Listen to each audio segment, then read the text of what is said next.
Well, good evening, everyone. I'm the light entertainment between Hugo's two halves here. And a great presentation, by the way, Hugo. Thank you. The second half is going to be, we hope, equally exciting. I had the good fortune of attending IBC this year. So I wanted to just give you a few little tidbits and highlights about IBC. I have a very short little video to show you about some interesting stuff that went on there as well, and a brief little report from a special guest. Is that okay with everybody? So, IBC, as most of you probably know, is a great big conference held in Amsterdam annually in September. It's the European equivalent, if you will, of NAB perhaps. It attracts a global audience because, well, it's in Europe. It's right there, and so it attracts not only the EU and Middle East, North America, North Africa, but also Asian and North American attendees as well. This year was a record, 55,128 attendees at IBC.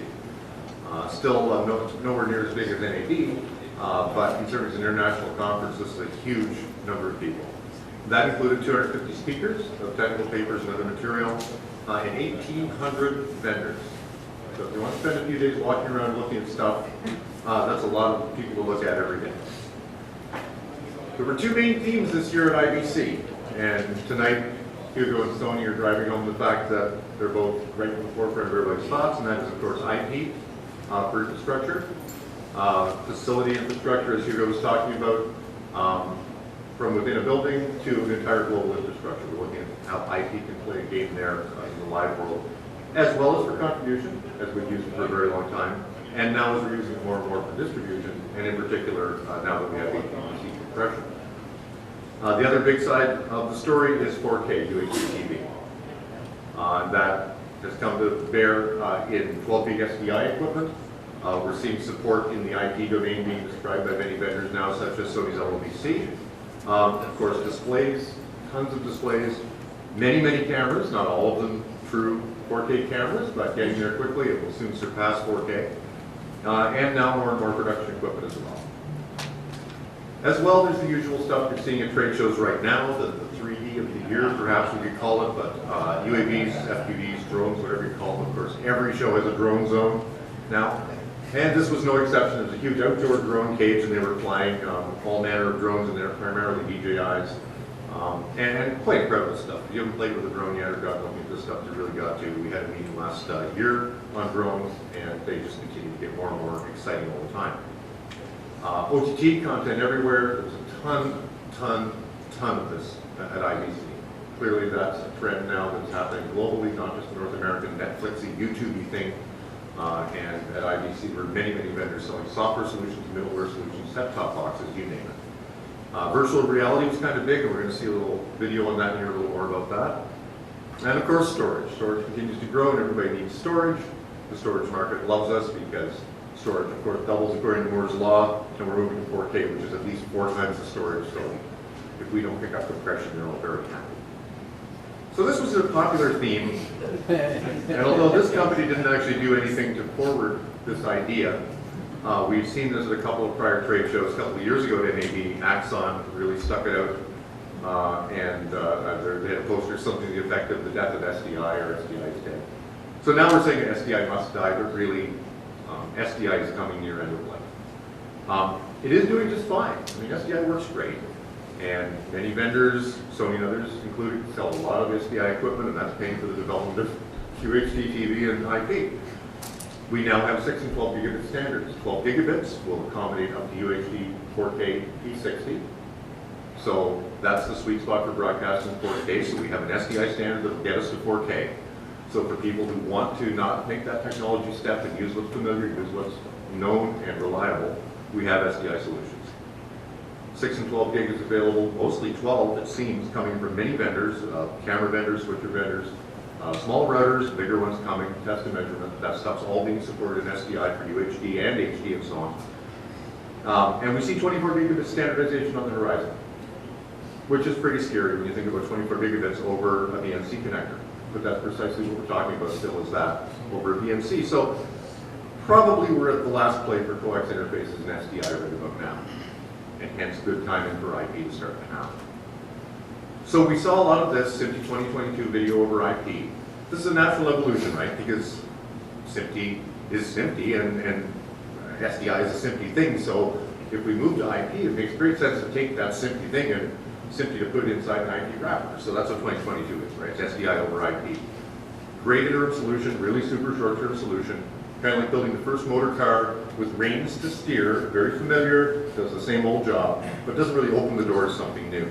But we saw tons of that. Every vendor had a 2022 story. So IP is here. We're just not getting away from that. Everybody has a story. We saw running equipment and terminal equipment, Dash 6 by most vendors. Sony and their partners were showing NMI plus LLDC. Evertz was showing their Aspen transport. Interpix was showing their TICO codec. So we're seeing a lot of development happening on the IP front now, putting in place the real essential elements you need to build things. 10 gigabit Ethernet, of course, is and was everywhere. This is now commodity stuff on double fibers. 40 gigs and 100 gig Ethernet interfaces are coming down rapidly in price. So this stuff is going to stick big time. There is the UHDTV gap. Sony and others have one solution, which is light compression. Other people think baseband is very important, and baseband to many people is important. And if you want to go above 4K P60 in any axis, color space, dynamic range, or frame rate, you need more bits. That said, 40 and 100 gigabit Ethernet are coming, and if you don't want to use compression, those are also solutions. But you see what's happening? It's a matrix of solutions now, and it's not an orthogonal matrix. You use IP, what kind of compression. So we're really entering a world of a bouquet of standards to support what we do. Unlike today, where we have SDI, and you plug in the hose, and you know what's on the hose. 720p, it's 1080i. You know, it's pretty straightforward. So it's a whole new world that's very, very interesting, very exciting. I'll just mention briefly ABB. Many have heard about ABB requiring specialized switches. It's a layer 2 thing. It's a very interesting technology. It was proposed by at least one vendor for video, and it really hasn't gained traction, unfortunately. It's big in automotive, doing really, really well in car sound systems and car video systems. And although this vendor had a giant display of ABB working with broadcast video at the show, and they do say, by the way, 2022-6 up in the corner there, although nowhere can I find it on their stand or even their drawing, it doesn't look like there's going to be any commercial traction on ABB at this time. But there was live IP galore.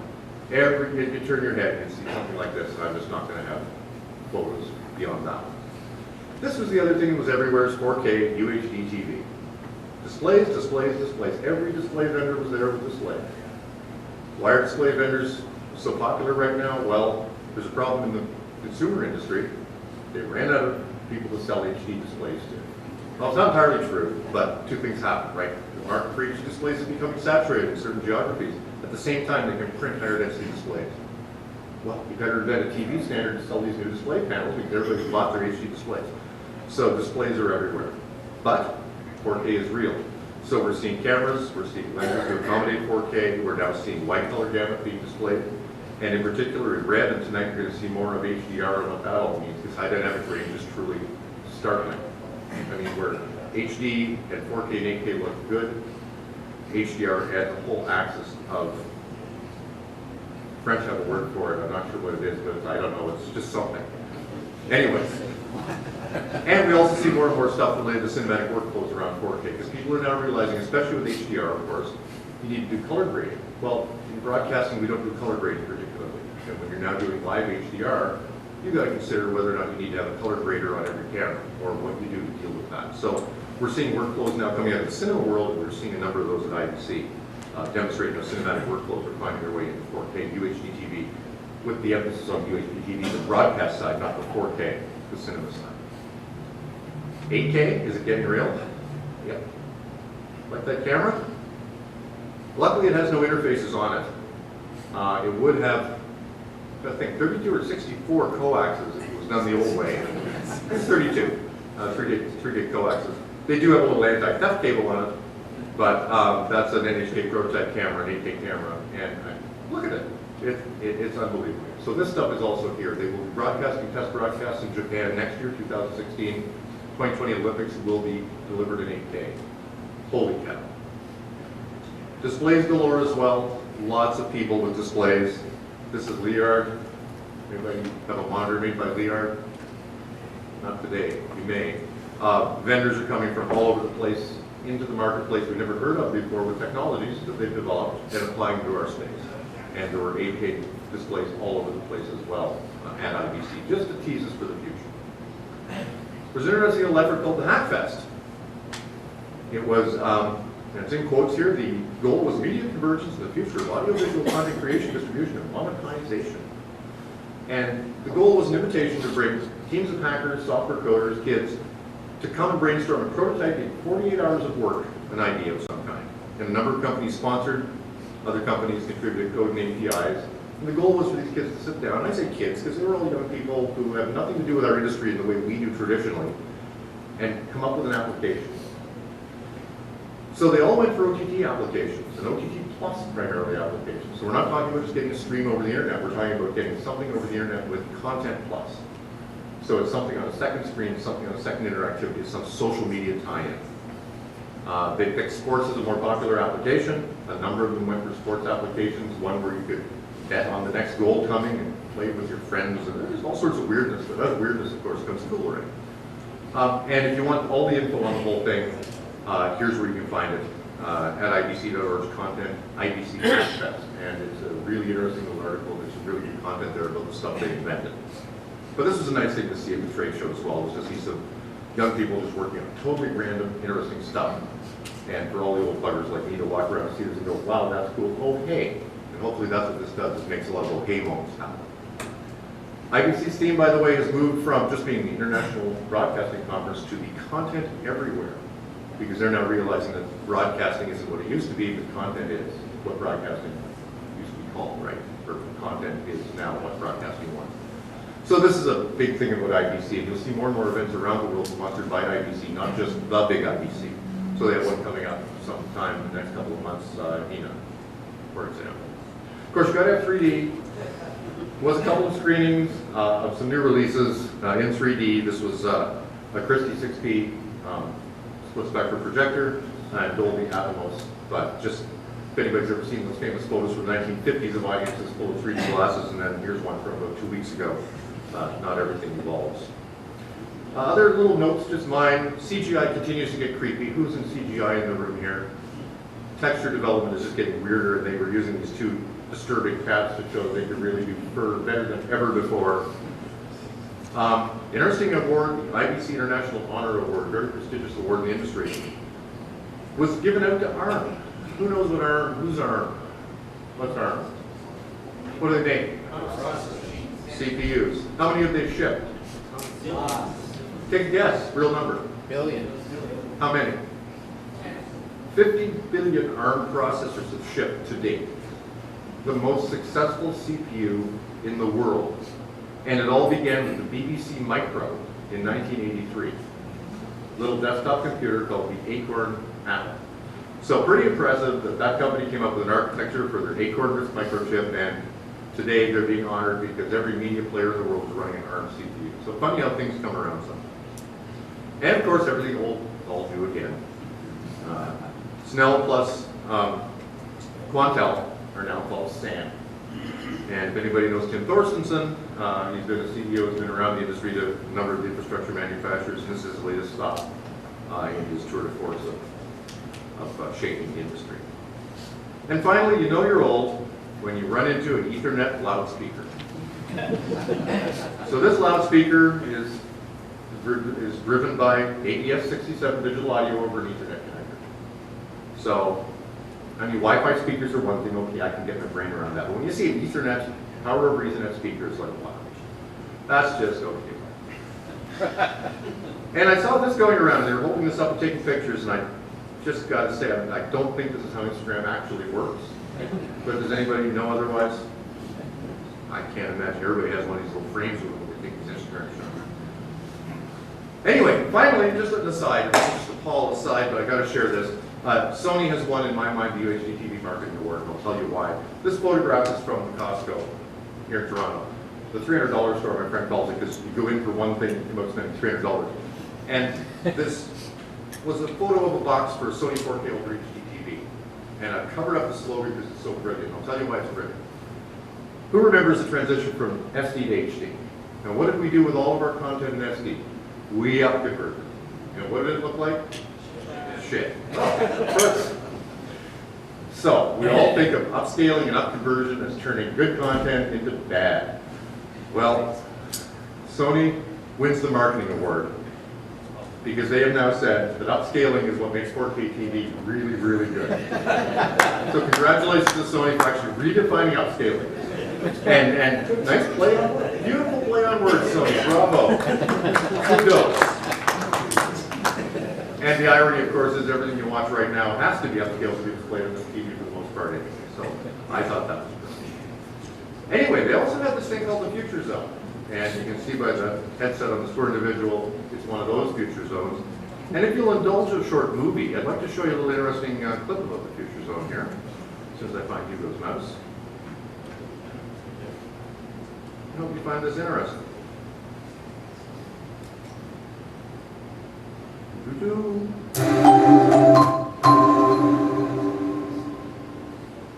We're at IBC 2015, and John, Ive, and I, as Stan Moog, CTO, we're having a look at the Future Zone. We just thought we'd give you a little update as to what we saw. And the first thing we had a look at was the virtual reality area. There were several little stands around there. And I thought one of the interesting ones was the one where the chap had 3D printed a little holder to hold 14 GoPros. What do you think of that, John? Well, I had first-hand experience of wearing the headset associated with it, and as a piece of technology, it's very, very impressive. But I do wonder about the mass consumer appeal of these technologies. So clearly, it's early days for virtual reality. The demonstrations here at IBC are all very impressive, and what's also impressive is literally the number of companies that are investigating it as well. It's not just one company's demonstration. I think you and I saw maybe 4 or 5 companies with that technology. I do wonder sometimes if that will have more appeal, say, than 3D had.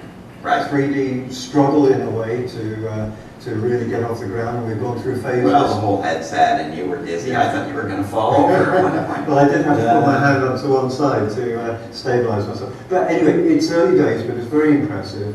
I enjoyed looking at it, and it definitely is a new experience, a very personal experience. It's not a mass experience, of course, when you have to wear a headset. There's one where you can get the multi. It was called an immersive telepresence. Right. And what they were doing was they had a little demonstration with a little magic box that you could look in, and when you looked in it, there was an actual physical table tennis table in there, right. And they were doing a projection of people playing table tennis from a sports event. What caught my eye was the fact that the BBC R&D were demonstrating again IP studio technology on their booth. And not remarkable, but I think it's interesting that they had that demonstration on their booth. There were also demonstrations on the EDU booth as well. And several companies are coming up with solutions to the IP studio. So I think the race is on now to really solve some of the challenges of IP systems. And one of the challenges is that at the moment, broadcasters who want to get into UHD, for example, need to use a kind of hybrid approach of traditional SDI and maybe some IT technology. And UHD, for me, is starting to drive the need for a IP-based solution. When we say UHD is getting almost the same billing as HDR. As you walk around, you see UHD, right. But you also see side by side people promoting HDR in its own right, and that's, I think, significant. We're going to see 1080p HDR. Yeah. Whether we want it or not, whether it's a standard or not, we're going to see it happening for sure. Yeah. There was a chap that had then it wasn't with glasses or anything like that, but he was actually showing 3D running. And the way he did that, he's fooling your mind, and he's actually taking the elements and he's separating, he's shaking the elements slightly. And it actually comes out right at the screen at you. What I found quite fascinating was on the NHK booth, the OLED display, which they challenged us to see. It was an 8K display, but they actually challenged us to see the pixels, and were handing out magnifying glasses so that you could literally look at the screen and expand it out and prove to yourself and to them that the pixels had suddenly become invisible because of the fine-grained resolution there. Well, I certainly took my glasses off and put the magnifying glass up, and I couldn't see the pixels. I mean, it was small, but it was very good. Yeah. And inevitably, NHK had 8K displays here as well, apart from the OLED one. Very impressive, also starting to integrate HDR into those as well, which is interesting. One of the questions that's come up, and I don't know what your opinion is when is HK really going to hit the mainstream? Well, they were talking about having it all the way at 2016 now. Yeah. I mean, they're definitely doing 2020. Yeah. But frankly, I don't think from the end user point of view we're going to see that for some time. No. A great projection technology and big screen, but end users, 4K, ultra high definition, it's there for a while. So it's going to be a while. But I think the comment about the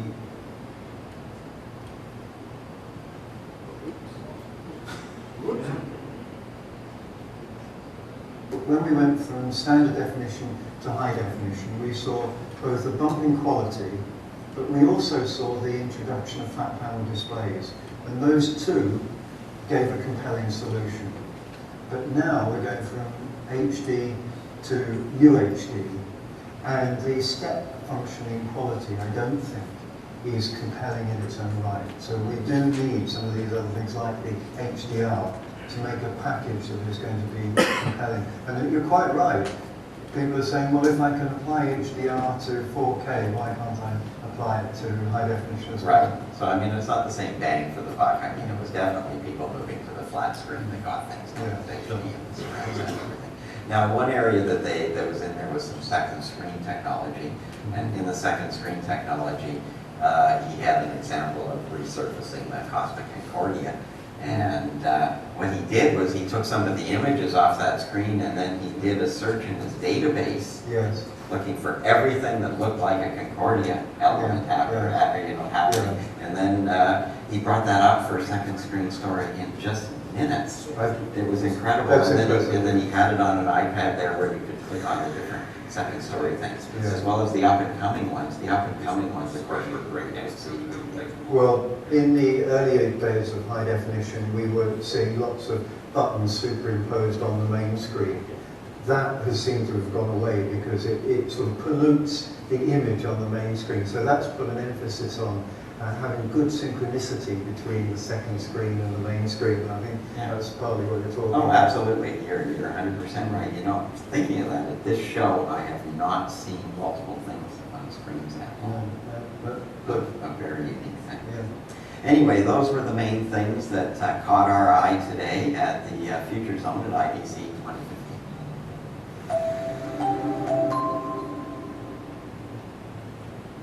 So actually, just to talk about that red guy in the little video for a second, the guy in the red shirt, his name's Stan Moot. He's a Canadian. He's been around in the industry here forever. He started CTV in the, 70s. Key engineer at DPS, and then at Leach became Harris. He's presently the CTO of the IABM. Everybody knows the IABM, right? The International Association of Broadcast Manufacturers. That was their president and CTO that gave that last little blurb there. And Stan is going to be honored at the SMPTE annual conference this year, and he'll be receiving the SMPTE Digital Processing Medal. And he's being recognized for the development of the ViewGuard scrambling system, one of the very first scrambling systems for television contribution and distribution linking, and to this day has never been hacked, which is pretty impressive for something from so far back. But anyway, I'd like to turn it over to Stan here, and he'll just tell you a little bit about the business outlook from IBC. So my pleasure to introduce Stan Moot.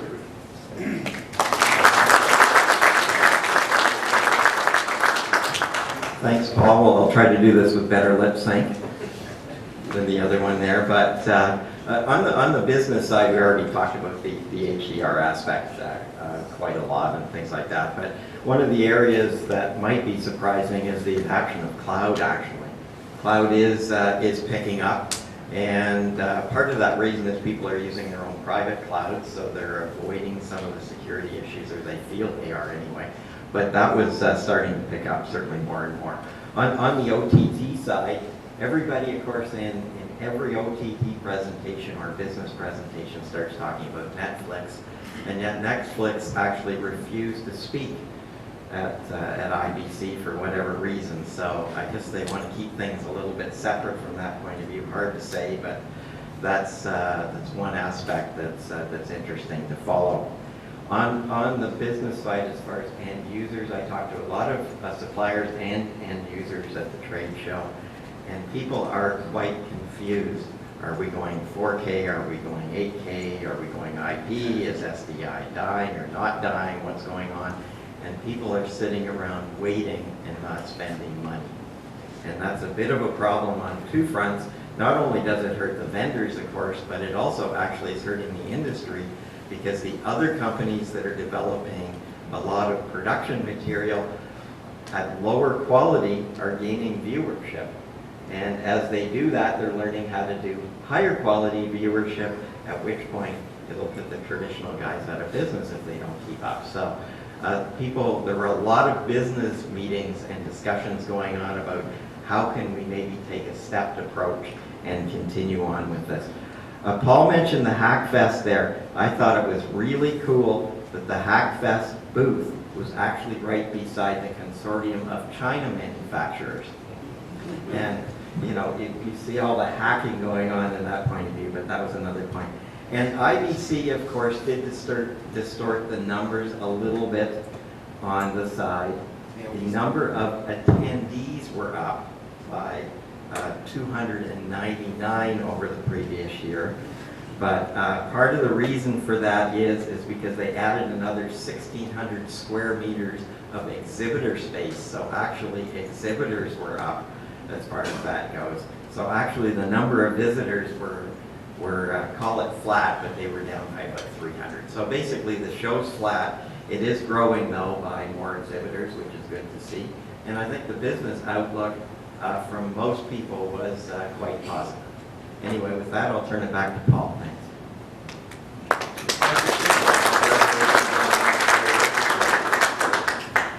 So there's a little place you can go for a couple of things. The keynotes and some other IBC content is online. You just go to ibc.org, and there's links, of course, but VOD is the video on demand. And like NAB, they publish a daily trade rag, and it's actually interesting reading, especially if you start with day 1, day 2, day 3 editions to read through and see people rolling out their stories day by day, and see when the guy's day 2 story gets scooped on day 1 by another vendor. It's all great fun. And you can find the IBC news here as well. So that's it. Thank you all very much, and enjoy the rest of the U.S. presentation.